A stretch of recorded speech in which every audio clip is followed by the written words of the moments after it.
మనిషికి 2 రకాల సామర్థ్యాలు ఉంటాయి. ఫస్ట్ వన్ జన్మతః సామర్థ్యం, అంటే పుట్టుకతో వచ్చే టాలెంట్.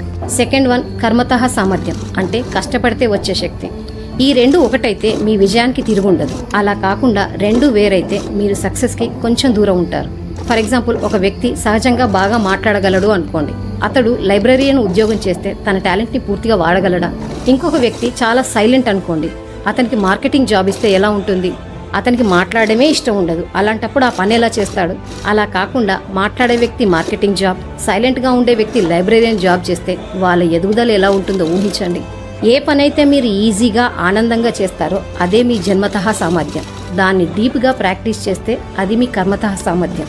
ఈ 2 అభివృద్ధి చేయకపోతే మీ టాలెంట్ వృధా అయిపోతుంది. సో మీ బలమేంటో గుర్తించి దానికి దిక్సూచిగా మారండి.